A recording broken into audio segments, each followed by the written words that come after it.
What's up, you guys? Welcome back to another episode of the Stella Herself podcast. Thank you so much for tuning in.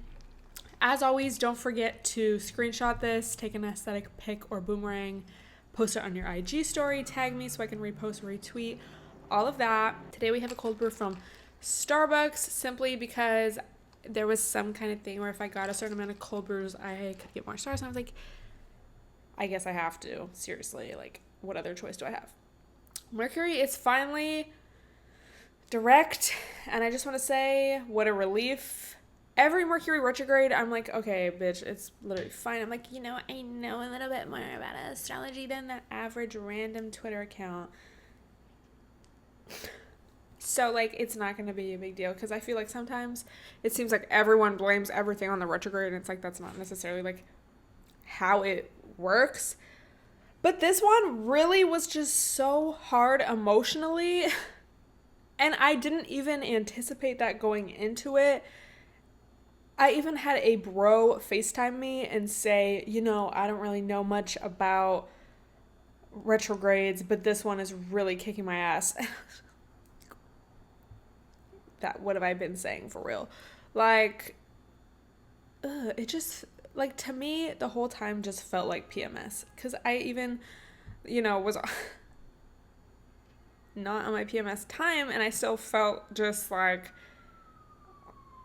off. I just felt very, like, I wanted to stay at home. I mean, I still kind of feel like that. I guess we'll see. But it was, like, in a bad way. Like, I felt kind of, like, bored. And, like, I didn't want to be at home. But then anytime I would, like, try to do something, I just wanted to be at home. And I mean, in general, I like to be at home a lot.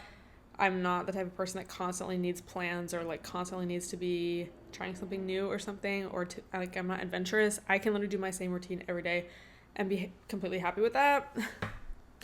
But it's like, I like to, live my life, and everything felt off. And someone actually said something like, because I posted something this morning that was, like, what was your takeaway from Mercury retrograde? Like, what was the best and worst parts? And my girl Nicole said something like, the tone over texting being misconstrued. Like, it was something of that effect. I don't know. I don't remember exactly how she worded it, but it was like that. And I was like, no, literally. Like, he did that so many times. I was like, I just felt so, like, embarrassed. I was like, ew, there's just, every interaction just felt awkward and, like, uncomfortable. And it was just like, ew. So, all these planets that were in retrograde are now direct. And the rest of this year is supposed to be very much optimistic. Like, okay, finally we get some momentum in our goals and, like, our lives. And, like, everything doesn't feel so hard and, like, draining. With that being said, it also is a Venus retrograde at, I think, like, mid-December to mid-January, I think. So that's, like, a whole other ballpark, but let's, like, not think about that for now. But what I will talk about is the Aries full moon that was on Wednesday. As of recording this, it's gonna be in 2 days. As the day this goes live, it was yesterday. So Aries full moon. This is from InStyle, but I was watching this girl, Alina Alive. Really thorough, great video. This was my first time ever watching her, but I really liked how just, like, to the point she was, and she had some journal prompts at the end, which I think is amazing, because I always, like, kind of have it in my mind, like, oh, I should, like, journal this new moon or full moon or whatever. But sometimes without a prompt, it's just like, okay, I literally think so many things. Sometimes I don't feel something enough to, like, be compelled to write about it or journal about it. So these prompts were really helpful, so I'm going to read them for you, but you all should definitely check out her channel. Again, this is the first and only video I've watched of hers, but I really liked it. So this is from InStyle.com, and it's basically just talking about how, Aries, obviously, as we know, is like a fire sign. And so the full moon, with the moon in Aries, the need to take assertive action around something you're passionate about. It could be, an emotional conversation or a career goal, will be particularly intense and laced with impulsivity. So it's going to be a very energetic moon, and that could be a crazy thing, or like I guess to put it simply, like a bad thing. But if you are able to like direct it inward and like deal with things in yourself, I think it's less likely to like affect your outer world and like outer experience. Does that make sense?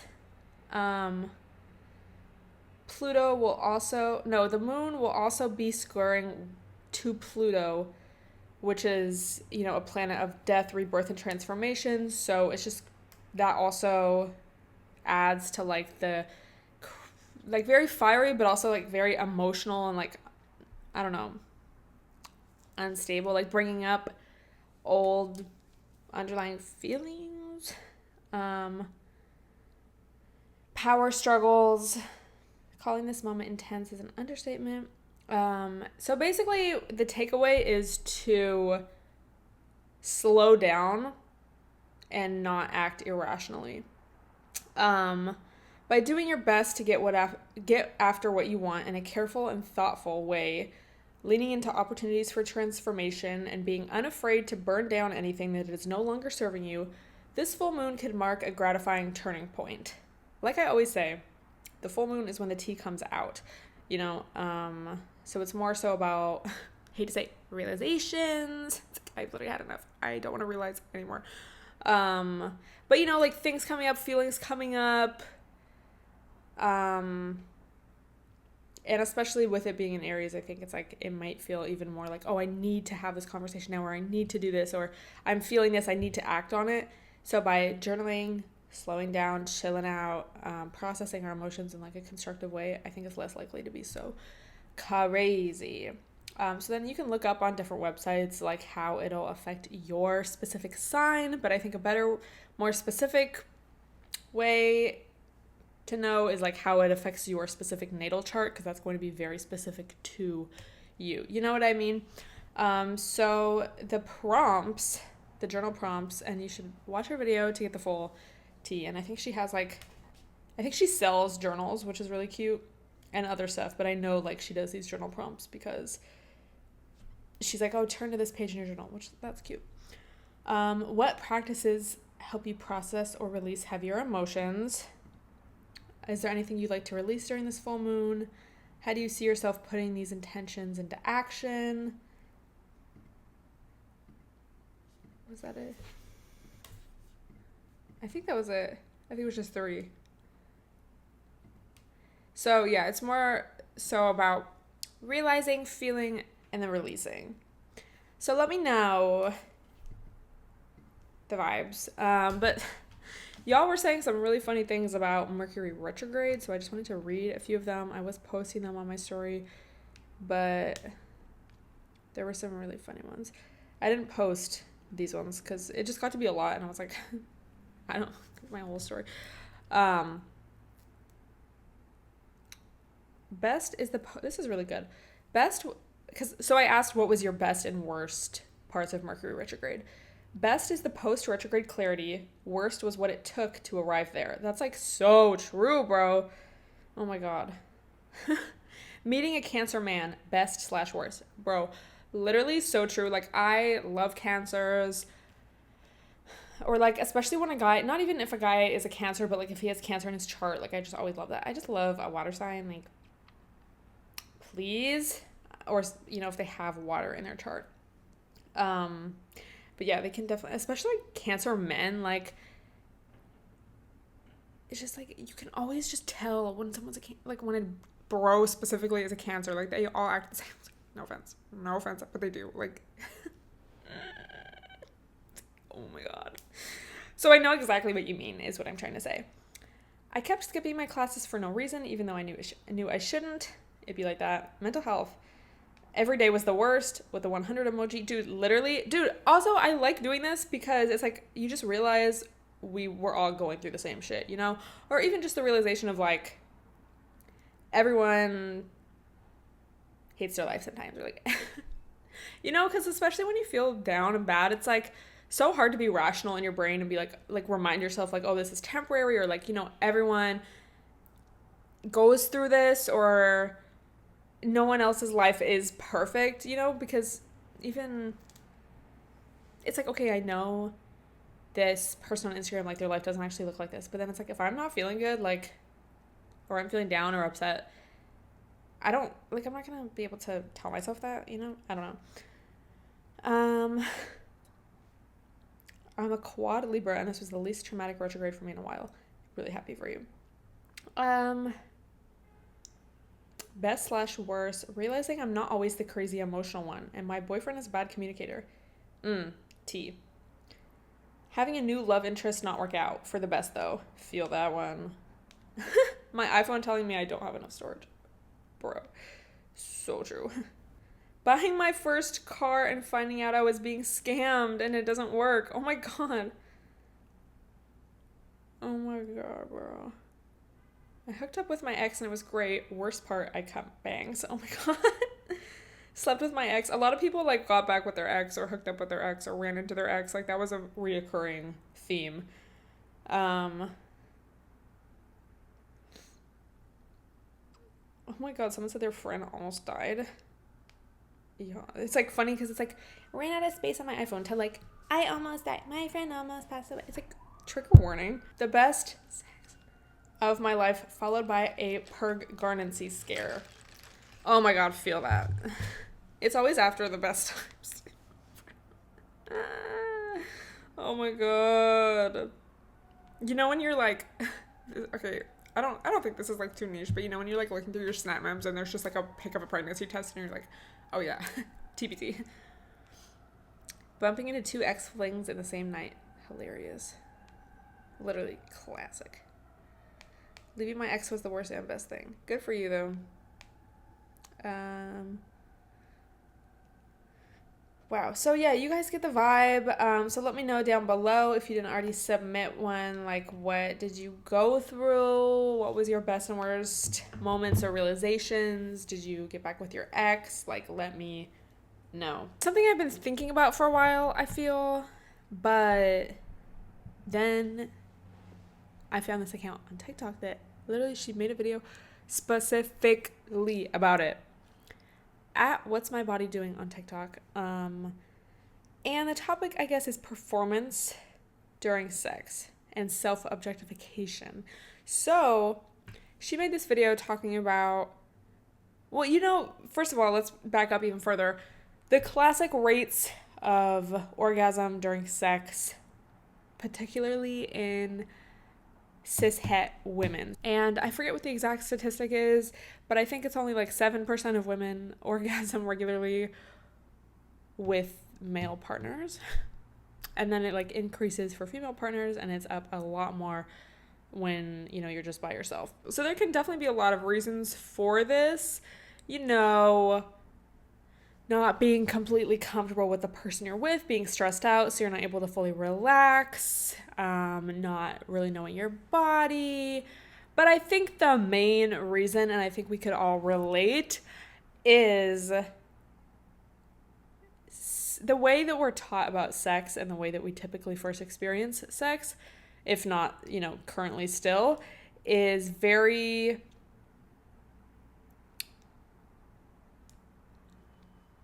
focused on the man. It's very just all about that. And it's like we are typically just an accessory to that. Also, as women, we are very objectified in our society from the time we're very young, and, just the things that we see in media, movies, our own experiences like being catcalled.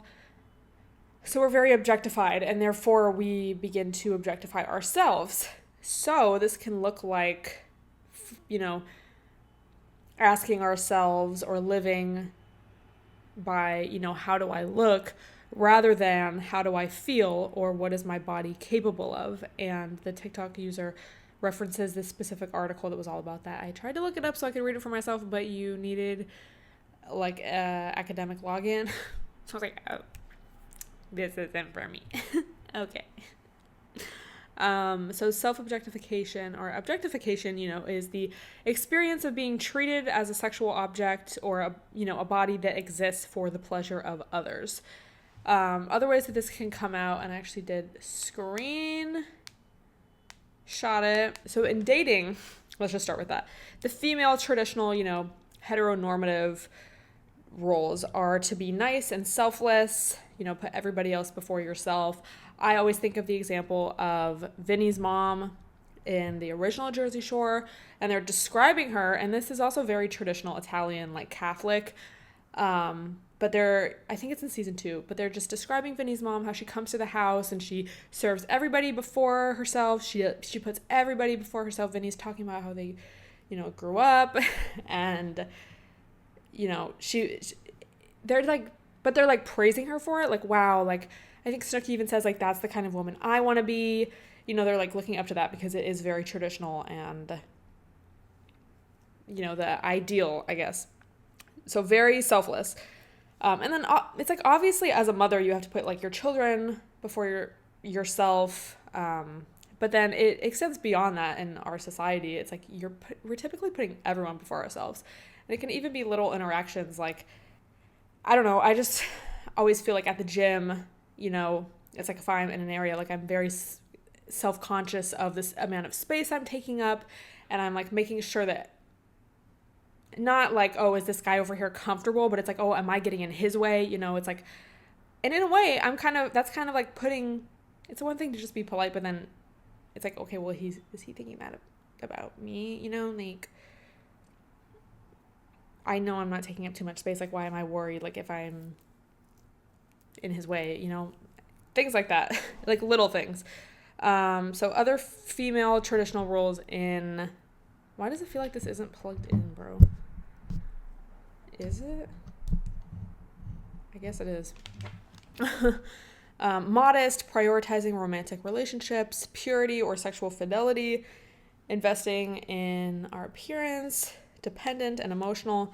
Male roles can look like emotionally controlled, dominant, non-relational attitudes towards sex, anti-homosexuality, things like that. And then traditional sexual roles for female: set sexual limits, act sexually passive, use body and looks to attract men, seek stability and emotional investment, minimize our own desire. And then the male roles: actively pursue sexual relationships, experience sexual feelings as uncontrollable.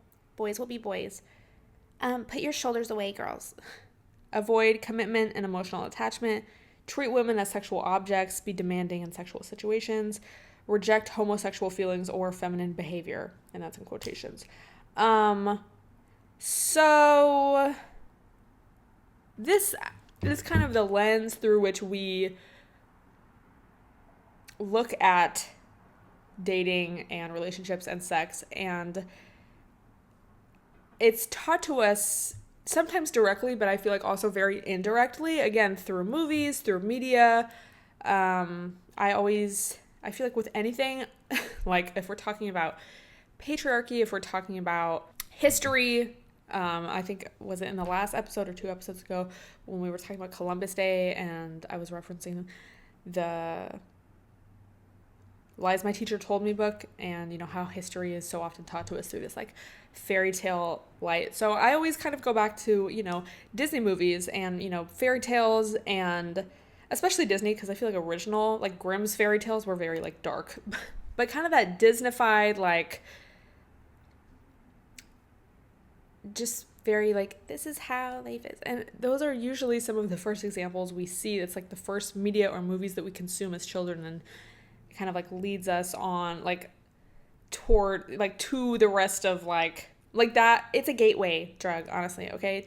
Like, this is how relationships should be. Every little girl dreams about her happily ever after, and we're all, chased by a prince,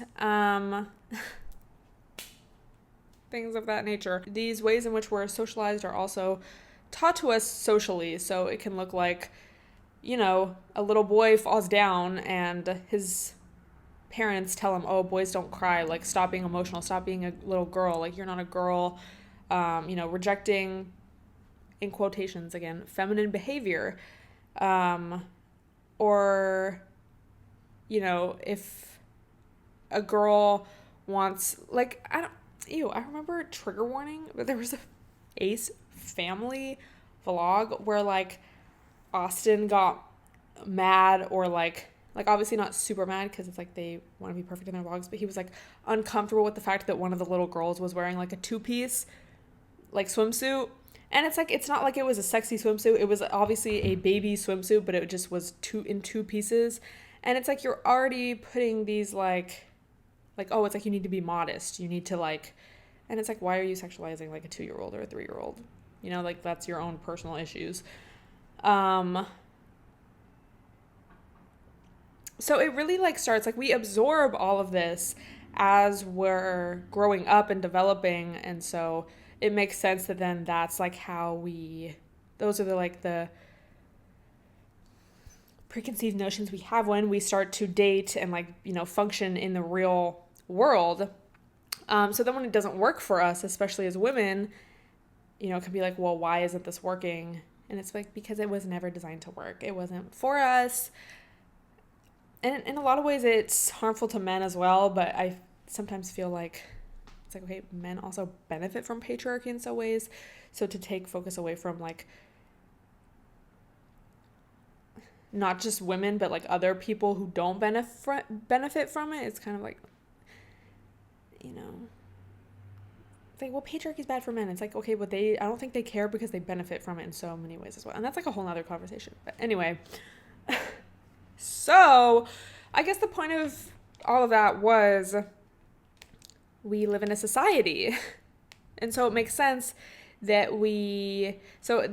this is like the same article. So it makes sense that women come to value their bodies in observable appearance-based terms. Again, for example, how do I look, rather than in non-observable competence-based terms, such as how do I feel or what am I physically capable of. And, you know, it goes on to say, she just had like green screened it behind her, so it's not like I can read the whole article, but I see them talking about, you know, shame and anxiety, eating disorders, like all of those types of things. So, bro, it really sounds like this is like not plugged in, but I know it is. Hopefully it's fine. Really hope it's fine. Maybe it's these headphones or something. I don't know. Anyway, so all of this is, you know, relevant because I just feel like so many women don't have good experiences when it comes to casual sex specifically and sex in general. I saw a tweet that I just will always remember because they just phrased it so perfectly. But it was I wish I could remember the exact phrasing again, but it was something along the lines of like, casual sex would be a cute idea if we lived, you know, in some kind of fantasy world where men respected women and actually cared about our sexual experience instead of like, you know, just using our bodies basically to masturbate with. But we don't live in that world. We have to deal with what we've got. And I just feel like that's so true.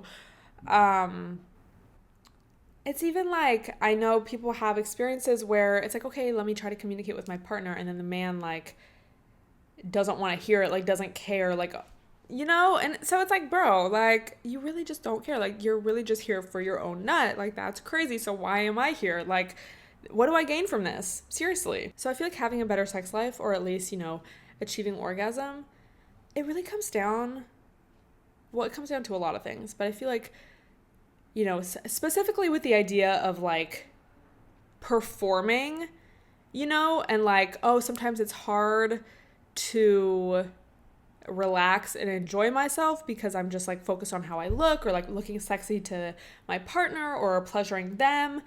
And it's not to say like, oh, don't like give to your partner too, but I just feel like, especially in hetero relationships, it's just like we're too much, like too focused on that. And then I feel like with porn too, it's like we want to make sure we look good, like, you know, the amount of women that are insecure being on top just because of like how they look, and it's like, it shouldn't be about that, bro. Like, that takes you, and I'm not like saying, oh, that's bad that you feel like that, but it's just like the fact that we do feel like that, and like we're in these circumstances in which we feel like that, you know what I mean? It's just like, bro, like, fuck, like, it takes you out of your body, you know, and out of the moment, and you're like, your mind, you're like too much in your mind and your thoughts and like anxieties and insecurities, and that's like what you're focused on, and not like feeling pleasure or like sharing this experience. So coming back to mindfulness, I feel like is really important. And in this book, Come As You Are, which I love this book. I've read it so many times. It's like amazing. But she has this whole section about mindfulness. And this was more so about trauma and sexual relationships, but low-key I feel like this could be trauma for some people.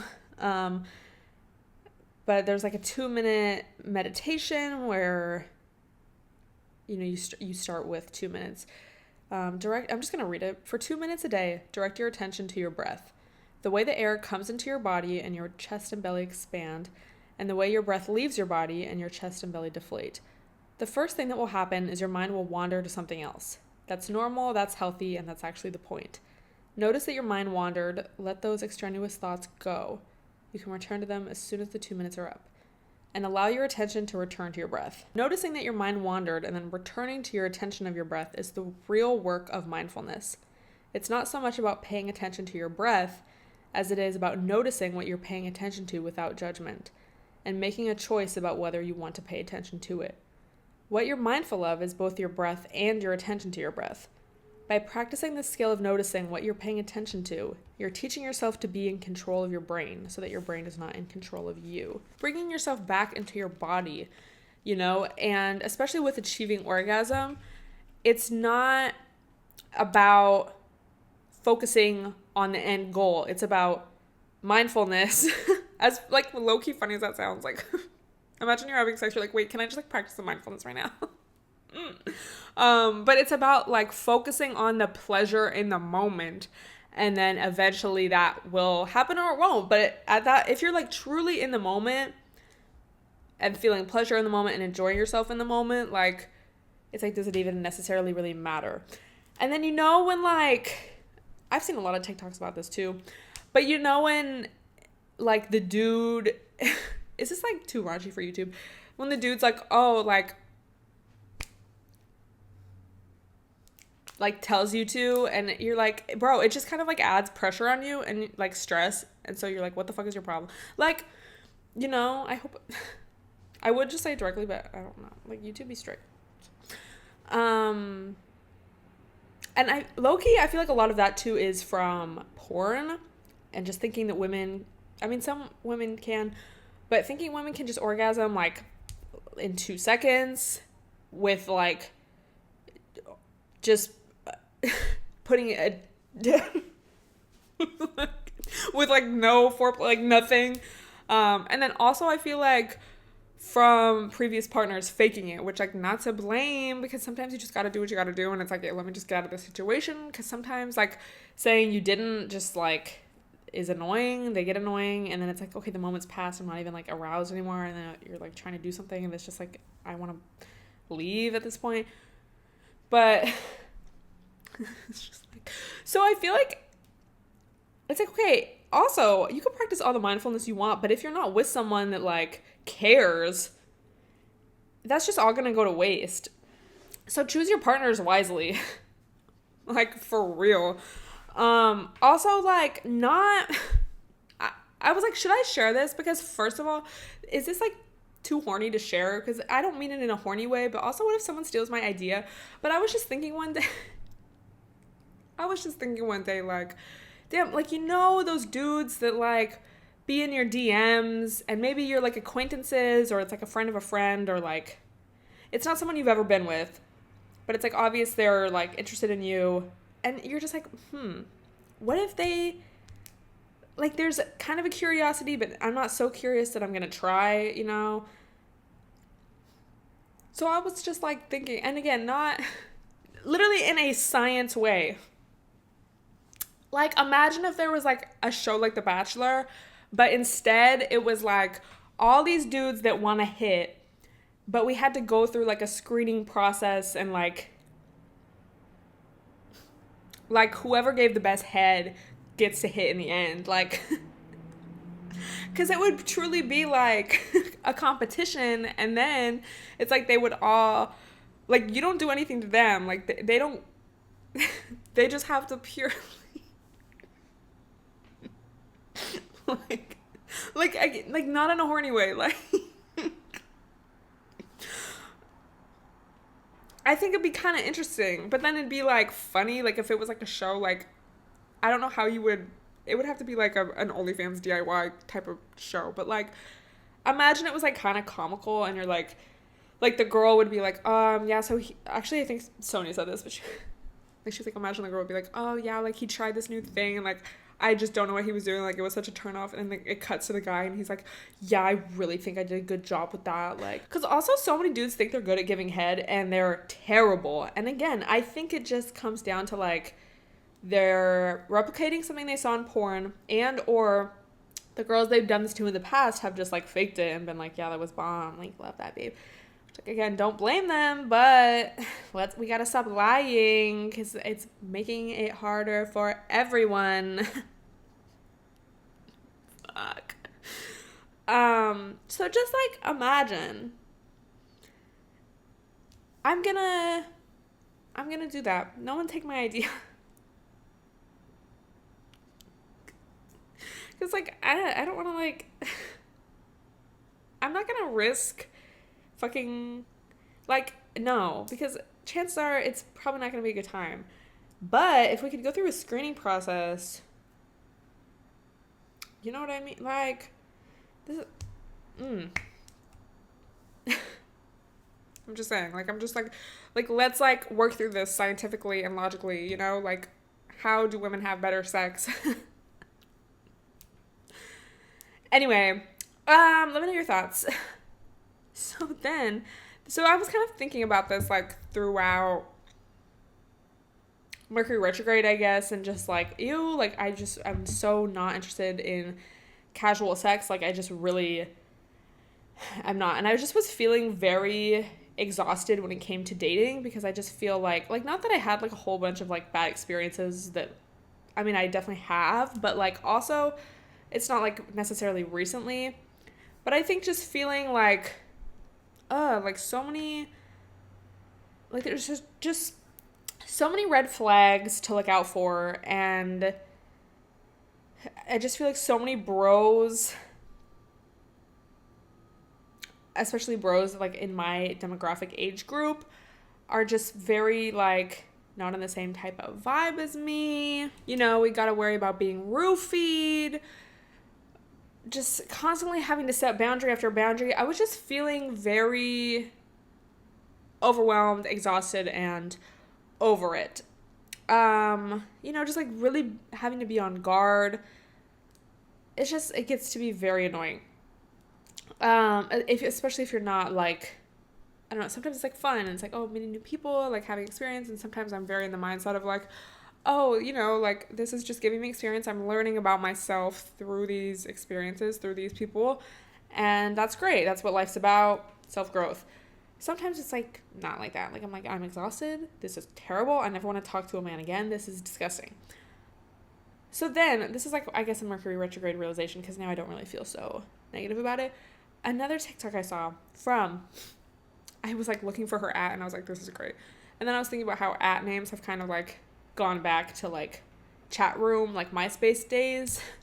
Her @ was AsianBimbo69 on TikTok, and she made this whole, like, 3-minute rant about vetting guys.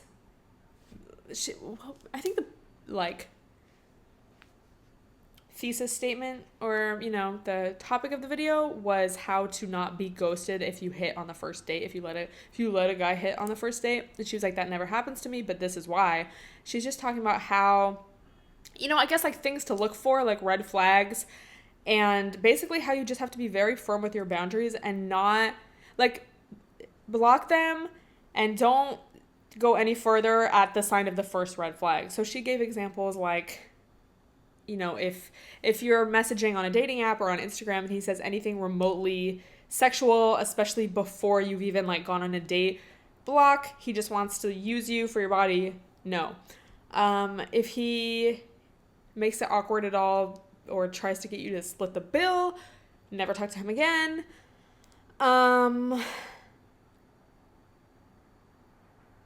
If he's like too touchy, there's just like a lot of things, and it's just like so true. Like, ew, like men do not, oh my god, it's like, are you guys dumb? Like, do I need to teach a class? Like, because even it's like, okay, some guys are just like literal creeps and discuss, but also it's like sometimes I'm like, do you guys like, I feel like you're just doing this because it's worked for you in the past, and I feel like it's only worked for you in the past because the women you've talked to or dated have just been uncomfortable and gone along with it, so you think it's like this is what we do, but this is not what we do. So, god. So just like leaving at the first red flag and being very firm with your boundaries. And therefore, if you do that and don't bend your boundaries at all, it doesn't necessarily have to be an exhausting experience, because it's not going to be this long, drawn-out thing of disappointment. You're like, you agree to go on a date with someone because they are not showing you any red flags. And it's just like, use your common safety tips and your spotting of the red flags, and you'll be fine. I mean, like, obviously, like, there's literal murderers. You know what I mean? Like, just in a basic everyday situation. Fuck. It's like not a joke, though. We laugh to keep from crying, for real. So also, I don't know if I need to put a trigger warning. I mean, I'm not going to talk about anything too crazy. Anything could be a trigger warning, to be honest, in this episode. Trigger warning essay, kind of, but it's not going to be in detail. But then I saw this video of this girl talking about how she went on a date with a guy, and he wanted her to come over after, and she was like, I don't know, because I don't want to do anything with you. And he was like, no, it'll be fine. Classic scam, like, classic scam, bro. Like, they will say anything to get you to come over. They'll like promise that they're not going to touch you, and they like will start touching you as soon as you enter their home. Like, so, but I'm so glad the story ended good, so that's why I'm like, I don't know if this needs a trigger warning. So they started watching a movie. He's immediately trying to hook up with her. She's like, no, please stop. She sits further away. He gets like mad. She's like, chill out. He starts trying to hook up with her more, and then she's like, I felt awkward, like, do I just leave? And then she just was like, I'm gonna leave. He walked her out, thank God, and then slammed the door. And again, this is after her saying, like, I'm not doing anything with you, and him agreeing to that. Dude, can't say I haven't been in this situation. I definitely have. I actually had to kick someone out of my place once, and it was really horrible and just disgusting, and luckily nothing crazy happened, or like nothing happened, but like I stopped it before it got to that point. But I'm just, thank God I was able to stop it, and he didn't like try to assault me further. But it's just like, I feel like that's such a common occurrence of a woman saying, no, I'm not comfortable with that, and the man agreeing. So it's like, okay, I want to trust you, and then they still try, or they still try to convince you, or whatever. And that's still not okay. So, like, and I hesitate to even say this because I don't want to blame the girl at all, but I will say, because it's happened to me too, and what I've learned is just, if I know for a fact that I don't want to do anything, or, maybe I'd be down to do some stuff, but not, like, everything, I don't even put myself in the situation anymore, just because I'm so over these dudes lying. And the thing is, if someone's actually cool and like a decent, respectable man, like, they will respect that,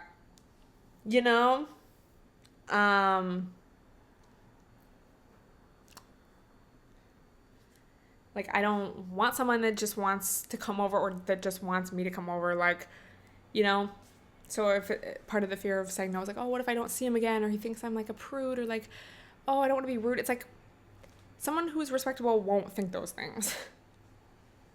So yeah, this is just my PSA. First of all, you don't need a quote unquote good reason to leave a situation if you're uncomfortable. The fact that you're feeling uncomfortable or like having the thought in your brain that, oh, I should leave, is a good enough reason, especially if you're in a situation like that, but really in any situation. Because you just have to think. There's been times, even if it's like just times with your friend, or maybe, you know, on a past date with someone that you really liked, like you're not having those thoughts of like, oh, I need to leave. Like I should leave. I don't want to be here. Like, you know, so trust that. And again, it really does come back. This comes back to mindfulness, being in your body and like recognizing when your body is telling you that you need to get the fuck out of a situation. And this also is not to like shame or blame anyone if you don't listen to that or if you go along with something because you're uncomfortable, because we've all fucking done it. And it's not our fault because we were put in an uncomfortable, potentially dangerous situation, and we wouldn't, like, when you're threatened like that, like, you're not always thinking clearly, logically, like, you're just kind of, like, trying to survive through it, and that's really, like, what it comes down to. But for me, I know, like, the more I've practiced, again, I guess, mindfulness and, like, putting myself back in my body and learning to trust my intuition and put my own feelings and safety before anyone else's, especially a man, and especially a man that I don't know that well, you avoid so many bad situations. Like, oh my God. So, yeah, I just wanted to touch on that. And again, I hope it doesn't seem like I'm like, well, maybe if she had listened to herself, she wouldn't be in it. Because she did listen to herself in the end. And also, I do not mean that at all because, again, of what I just said, like, disclaimer. And I've fucking been through shit like that too, and it's terrible. PSA, if this is something else I've learned this year, okay, not even a Mercury retrograde realization, but just a realization. If I'm ever like, about a date or a guy, but then I'm like, oh, I should just go see, like, maybe it'll be a funny story, or like, you know, maybe I'll just give him a chance, it's something to do, whatever. It never turns out well. Like, it never has. It's never been worth it. It's always been a bad time. So there was, I think I might have even talked about this. I don't know. But I went on a date with this guy. Oh my God. First of all, he was late to the date, which that's never happened to me before. Like, what? Like, literally what? It was so awkward. And also, this is just funny because it's like, there's just so many different red flags. Like, for some, like, this dude, like, picked a date, a time, a place. He made reservations at this nice rooftop. Like, I was like, oh, amazing. Like, it's not just like, oh, come over. Like, can I come over? Like, let's watch a movie. So I was like, oh, okay, this is a green flag. He's late, and then the whole date, he only talked about himself. It was, like, actually shocking. Like, I was like, this is, like, crazy. And then he's like, so we eat, whatever, and I'm just like, I want to go home so bad. Like, not that I was, like, uncomfortable at that point, but I was just so, like, this is a bad time. Like, this is just not an enjoyable experience. Like, this is so boring, and, like, are you dumb? Like, how, like, he wouldn't ask me anything about myself. Like, I did not, I was just, like, amused. Like, it was so weird. And then we finish dinner, and then he's like, oh, well, I live actually right down the block. Like, I make a great margarita if you want to come check out my rooftop. I was just like, I was like, no, I don't go to strangers' houses. And then he was like, oh, well, I just really like you. I don't want the night to end yet. And I'm just thinking, like, how do you know you like me? You don't know anything about me. You haven't asked me about myself at all. I've probably talked, like, 10% of this whole date. You've talked 90%. And I was just, like, I was astounded. Like, this was literally comical to me because I just feel like that especially is just such, like, a clear, like, I'm just so far past that. Like, you know, I don't know, maybe if I was, like, freshly 18, I would be a little more stupid in that situation, but I feel like that's just such, like, you literally look dumb to me. Like, I'm laughing at you, actually. So yeah, terrible, horrible, like, I said no. But the point is, like, I think it's also interesting to say no, especially on a first date or when you're in that first dating stage, getting to know someone. Because even if they have no red flags, it's like they say, like, you really don't know someone until you've traveled with them, until there's money involved, until you've seen them angry, until you've been through a really stressful time with them. So someone can seem great, but it's like, okay, then what if I say no to you? Like, how are you going to react? And this guy was, like, very, very salty and, like, just kept trying to convince me to come over or, like, to do something or, like, oh, we could go to this bar, we could, like, do this. And I just was like, oh, already trying to make plans with me again later that week. And it's like, you talked about yourself this whole day. You're trying to get me to come over when I've literally said no. And now you're trying to make more plans with me. And it's like, you don't even know me. You haven't asked me anything about myself. Like, you don't know me at all. Oh my God. So, luckily it didn't get to the point where it was, like, unsafe or anything, but it just was such an unpleasant time. Like, I was like, wow, I was right. Like, I was kind of like, ugh, I don't really want to go. And I went, and it was a horrible time. But, I mean, I guess it's an amusing story now. But it's just like, so that's another little tip for you.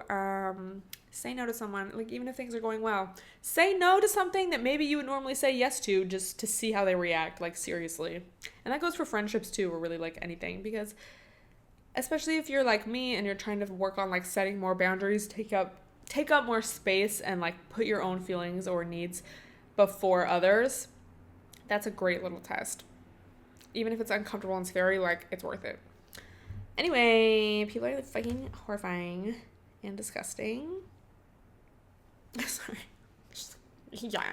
My Mercury retrograde realization is that people are gross. And I don't want to talk to them. Just kidding. There's a lot of great people in this world, but you just gotta know how to find them among the people who are just acting like cool.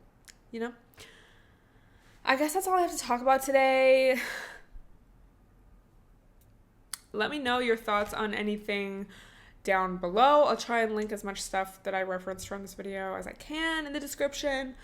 And let me know what you want me to discuss in next week's episode. Thank you so much for watching. Don't forget to post this on your IG story and tag me so I can repost. And I will talk to you guys next time.